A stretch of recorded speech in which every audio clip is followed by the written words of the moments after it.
traditionnelle. Alors, en tant que responsable de la police sanitaire, quelles sont les observations, sinon les observations que vous avez constatées, quels sont les conseils d'utilité que vous pouvez donner aux responsables de l'unité? Merci. Je suis docteur Bouzou, je suis le directeur de la police sanitaire. Je vous remercie pour votre question et surtout pour votre présence parce que nous sommes effectivement là dans le cadre des activités de la médecine traditionnelle. L'État de Côte d'Ivoire a mis un programme ensemble pour accompagner nos parents à sortir cette médecine traditionnelle de nos villages, pour les moderniser, pour être au niveau. N'oubliez surtout pas que de plus en plus, on a recours nous tous à cette médecine. C'est dans le cadre de cette modernisation-là que nous sommes là, aux côtés du programme national de promotion de la médecine traditionnelle. Alors, d'abord, ce n'est pas une unité de transformation, nous on dit unité de production. D'accord?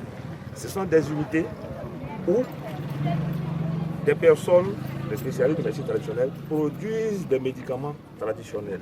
Vous avez bien vu ici que de nos écorces qui étaient dans la cuisine, que nos grands-mères préparaient dans les marmites, on a eu aujourd'hui des bouteilles dans lesquelles se trouvent nos médicaments. C'est donc ça, l'unité de production. Alors, la visite que nous avons n'est pas seulement destinée à cette unité, mais c'est une visite qui concerne toutes les unités de production de Congo. C'est une mission qui s'étend sur toutes les unités de production de toute la Côte d'Ivoire avec le programme, parce que le programme sillonne toute la Côte d'Ivoire pour aider nos parents à moderniser cette médecine, à passer à échelle. Retenez que depuis 2015, l'État de Côte d'Ivoire a pris une loi pour organiser notre médecine. Et il est pour nous, après tant d'années de sensibilisation, il était pour nous question, en venant ici, de venir d'abord voir comment cette loi est suivie. Parce qu'auparavant, le programme a préparé les spécialistes sur le terrain, en leur donnant les conseils, en leur donnant les bonnes pratiques de cette médecine-là. Donc aujourd'hui, nous sommes venus pour voir où ils en sont, constater comment ils fonctionnent avec eux, les spécialistes, leur donner les conseils là où ça ne va pas. C'est des conseils vraiment techniques qu'on voit sur le terrain, c'est des petits détails.